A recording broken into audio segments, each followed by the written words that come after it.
Hi అండి, welcome back to my channel. This is Africa పిల్ల. ఈరోజైతే కారాస్ అయితే చేశారనమాట. అదే అండి, మిక్చర్ అంటారు, కారాస్ అంటారు చాలామంది. మాకు ఇక్కడ నైజీరియాలో అయితే మాకు కారాస్ అయితే దొరకదు, అందుకే నేను ఇంట్లోనే ప్రిపేర్ చేస్తూనే ఉంటాను. చాలా బాగా కుదిరింది. కారాస్ అయితే చాలా టేస్టీగా ఉంది. చాలా ఈజీగా ఇంట్లో ఉన్న వస్తువులతోనే మనం కారాస్ అయితే ప్రిపేర్ చేసేసుకోవచ్చు అనమాట. ఇప్పుడు కారస్ ఎలా చేయాలో మీకు చూపిస్తాను, మీరు చూసేసేయండి, స్కిప్ చేయకుండా చూడండి. ఫస్ట్ టైం చూస్తున్న వాళ్ళైతే మా ఛానల్ని సబ్స్క్రైబ్ చేసుకోండి, మీ ఫ్రెండ్స్ అండ్ ఫ్యామిలీ మెంబర్స్కి షేర్ చేయండి. ఇంకా కారస్ ప్రిపరేషన్ అయితే చెప్పేస్తాను, వచ్చేసేయండి. ఇప్పుడు ఒక గిన్నె తీసేసుకొని నేను పక్కా కొలతలతో అయితే నేను వేస్తున్నాను. 2 కప్పుల శనగపిండి అండి. 2 కప్పుల శనగపిండికి 1/2 కప్పు నేను బియ్యం పిండి అయితే నేను తీసుకుంటున్నాను. అలా తీసుకుంటే తీసుకోండి, లేకపోతే కొంతమంది వచ్చేసి 2 కప్పులకి 1 కప్పు బియ్యం పిండి వేస్తారు, 3 కప్పులకి 1 కప్పు బియ్యం పిండి వేస్తారు. నేనైతే 2 కప్పుల శనగపిండికి 1/2 కప్పు నేను బియ్యం పిండి అయితే తీసుకుంటున్నాను. ఈ బియ్యపిండి మాకు రెడీమేడ్గా అయితే దొరుకుతుంది.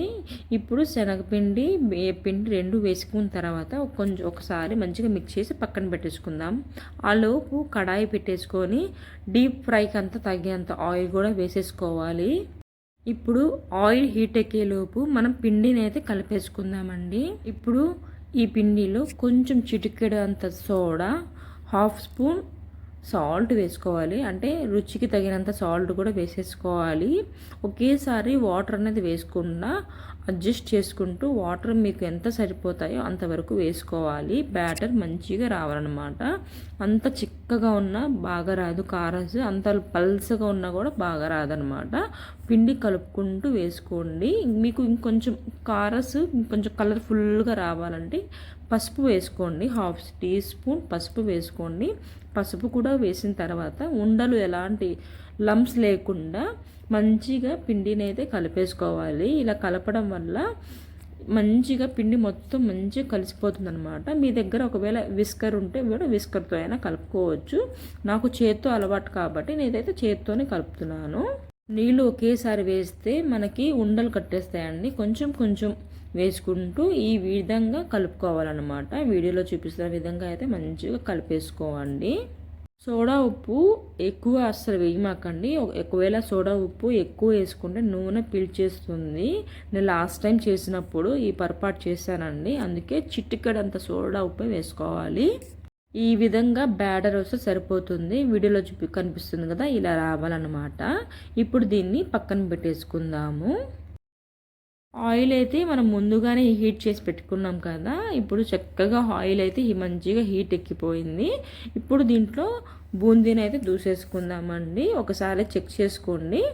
చూసారు కదా, పిండి అయితే ఈ విధంగా ఉండాలి. ఇలా ఉంటేనే మనకి చక్కగా బూందీ పడుతుంది. ఇప్పుడు బూందీని అయితే దూసేసుకుందామండి. మీ దగ్గర బూందీ వేసుకునే గరిట ఉంటే గరిట వేసుకోవచ్చు, లేదా మన ఇంట్లోనే చిల్లులు గరిట ఉంటుంది కదా, దాంతో అయినా వేసుకోవచ్చు అనమాట. నా దగ్గర అయితే బూందీ వేసుకునే సపరేట్గా గరిట అయితే లేదు, అందుకే నా దగ్గర ఉన్న దాంతో నేను కారాస్ అయితే వేసేస్తున్నాను. చక్కగా చేసేసుకోవచ్చు అనమాట.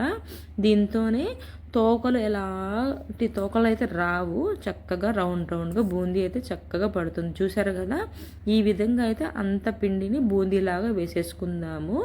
గోల్డెన్ కలర్ వచ్చేంత వరకు మంచిగా ఫ్రై చేసుకోండి. అంటే మనం లడ్డూకి తీసుకున్నట్టుగా 30 మినిట్స్ 40 మినిట్స్లో తీయమాకండి. ఒక కలర్ వచ్చింది మాత్రమే తీయాలి బూందీ. బూందీ వేసిన వెంటనే కలపకూడదు, 30 సెకండ్స్ గ్యాప్ ఇచ్చి అలా కలపండి. ఈవెన్గా కుక్ అవుతుంది.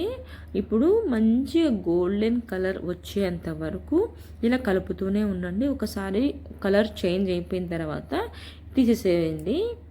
ఇప్పుడు చూసారు కదా, ఈ విధంగా కలర్ వస్తే సరిపోతుంది. ఇప్పుడు తీసేసుకుందామండి. చాలా బాగా క్రిస్పీగా వస్తాయి అన్నమాట. చాలా బాగుంటుంది. మన ఇంట్లోనే మనం చేసుకున్న కారాస్ తింటే ఆ సాటిస్ఫైడ్ సూపర్ ఉంటుంది. అసలు చాలా బాగా కుదిరిందనమాట. నేను 2-3 సార్లు చేసిన తర్వాతే మీకు వీడియో అయితే అప్లోడ్ చేస్తున్నాను. మా ఇంట్లో అయితే ఎప్పుడు ఈ కారాస్ అనేది అస్సలు డబ్బా ఖాళీ ఉండదన్నమాట, ఎప్పుడు ఫుల్ అయ్యే ఉంటుంది. అంత టేస్టీగా ఉంటుంది. కారాస్ ఒకసారి అంటే అదే అండి, బూందీ వేసిన తర్వాత 30 సెకండ్స్ గ్యాప్ ఇచ్చిన తర్వాత మాత్రమే మళ్ళీ రెండో వాయి వేసుకోండి. అంటే హీట్ తక్కువ ఉంటుంది కదా, అందుకని 30 సెకండ్స్ గ్యాప్ ఇస్తూ వేసుకోండి బూందీని అయితే. ఈ విధంగా అంతా పిండిని అయితే బూందీని వేసేసుకుందాము. బూందీ బాండిల్లో ఎంతవరకు సరిపోతుందో అంతవరకే వేయండి. కొంతమంది ఎక్కువ పిండి వేసేస్తారు, తర్వాత అది ఉండలు ఉండలుగా పడిపోతుంది అనమాట. ఎక్కువ పడిపోతుంది, అప్పుడు పెద్ద పెద్దగా వచ్చేస్తాయి. అలా కాకుండా కొంచెం పిండి తీసుకొని ఎంతవరకు సరిపోతుందో అంతవరకే మధ్యలోనే పెట్టండి అనమాట గరిట. అప్పుడు బూందీ పడే కొద్దీ సైడ్లకైతే వెళ్ళిపోతుంది. ఈ చిన్న చిన్న చిట్కాలు ఫాలో అయితే మనం చక్కగా ఇంట్లోనే చేసేసుకోవచ్చు. బయట దానికన్నా మనం చేసుకున్న కారాస్ అయితే చాలా టేస్టీగా ఉంటుంది. నేను చెప్పే కొలతలతో మీరు చేసుకోండి, మీకు కూడా చాలా నచ్చుతుంది. మా బుడ్డోడికైతే భలే ఇష్టం అనమాట. నేను అందుకే వాడి కోసం అయితే కొంచెం స్పైసీ తగ్గించి కొంచెం చేస్తాను. మా వారికైతే కొంచెం స్పైసీగా కావాలి, అందుకే మా వారి కోసం సపరేట్గా చేస్తానన్నమాట. సపరేట్ అంటే స్పైసీ తగ్గిస్తానన్నమాట. మా బుడ్డోడు అటు చూసారు కదా, నోరు ఊరిపోతుంది కదా బూందీని చూస్తుంటేనే. ఇంత క్రిస్పీగా రావాలన్నమాట. ఇంత క్రిస్పీగా రావాలంటే నేను చెప్పిన కొలతలతో ఫాలో అయిపోండి, మీకు ఇలాగే కుదురుతుంది. ఇప్పుడు బూందీ వేయడం అయితే అయిపోయింది. అదే నూనెలో మీకు ఎన్ని పల్లీలు కావాలో అన్ని పల్లీలు డీప్ ఫ్రై చేసేసుకుందాము. సపరేట్గా ఆయిల్లో డీప్ ఫ్రై చేయాల్సిన అయితే అవసరం లేదు. ఇలా ఒక స్పూన్ తీసేసుకొని ఇలా స్లో ఫ్లేమ్లో ఇలా ఫ్రై చేసేసుకుంటే సరిపోతుంది. దీంట్లోని పల్లీలతో పాటు తినే శనగపప్పు కూడా దీంట్లో వేసుకోండి. కారస్లో చాలా బాగుంటుంది. అలా అని చెప్పి మాడిపోకూడదండి, ఈవెన్గా మంచిగా కాలాలన్నమాట. ఇలా స్లో ఫ్లేమ్లో ఫ్రై చేసుకోండి పల్లీల్ని, చాలా బాగుంటుంది. లేకపోతే ఒక మాడిపోయిన స్మెల్ లాగా వస్తుంది. ఏర్శనగపప్పుతో పాటు తినే శనగపప్పు ఇంకా 2 నిమిషాల్లో ఇంకా తీసేస్తాము అన్నప్పుడు తినే శనగపప్పు వేయండి, ముందు వేయమాకండి. ఇలా 2 నిమిషాలు మంచిగా ఫ్రై చేసేసిన తర్వాత తీసేసుకొని మనం కారాస్ పెట్టుకున్నాం కదా ఆ ప్లేట్లో అయితే వేసేసుకుందాము. చూసారు కదా, ఇలా ఫ్రై చేసేసుకోవాలి గోల్డెన్ కలర్ వచ్చేంత వరకు. అలా అని చెప్పి హై ఫ్లేమ్లో అయితే పెట్టమాకండి, లోపల పచ్చిగా ఉండిపోతుంది అనమాట ఏరుశనగపప్పు అయితే. మంచిగా ఫ్రై అయిపోయిన తర్వాత బూందీలో అయితే వేసేసుకుందాము. ఇలా గోల్డెన్ కలర్ వచ్చేంత వరకు ఫ్రై చేసుకోవాలి. దీంతోనే ఫ్రెష్గా కరివేపాకు, తెల్లగడ్డలు మ్యాష్ చేసుకోవాలన్నమాట. కొంచెం కచ్చాపచ్చగా దంచుకోవాలి తెల్లగడ్డల్ని. కరివేపాకుని కూడా కొంచెం ఈ విధంగా గోల్డెన్ కలర్ వచ్చేంత వరకు మంచిగా క్రిస్పీగా రావాలన్నమాట కరివేపాకు. ఆ విధంగా వచ్చే వరకు ఫ్రై చేసేసుకొని కరివేపాకు కూడా వేసేసుకోవాలి. అదే నూనెలో తెల్లగడ్డలు కూడా ఫ్రై చేసేసుకొని దీంట్లో వేసుకోవాలి. కొంతమందికి తెల్లగడ్డలు నచ్చవన్నమాట, మీ ఆప్షనల్, అది వేసుకుంటే వేసుకుని లేకపోతే లేదు. దీంట్లోనే మసాలాస్ వేసేసుకుందాము. కొంచెం స్పైసీ కావాలంటే 1 స్పూన్ వేసుకోండి, కొంచెం స్పైసీ తగ్గించుకోవాలంటే 1/2 స్పూన్ వేసుకోండి. Salt as per your taste అనమాట. మీరు సాల్ట్ కొంచెం చూసుకొని వేసుకోండి అనమాట. కారం, దీంట్లో పాటు ధనియాల పొడి వేసుకోవాలి. కొంతమంది చాట్ మసాలా వేస్తారు, కొంతమంది ధనియాల పొడి వేస్తారు. నేను ధనియాల పొడి అయితే వేస్తాను, కారాస్లో చాలా బాగుంటుంది. ఇప్పుడు ఈ మసాలా అన్నీ వేసిన తర్వాత ఒకసారి మంచిగా మిక్స్ చేసేద్దాము. ఈ మసాలా అన్నీ బూందీ అన్నిటికీ మంచిగా పట్టే విధంగా అయితే మంచిగా మిక్స్ చేసుకోవాలి.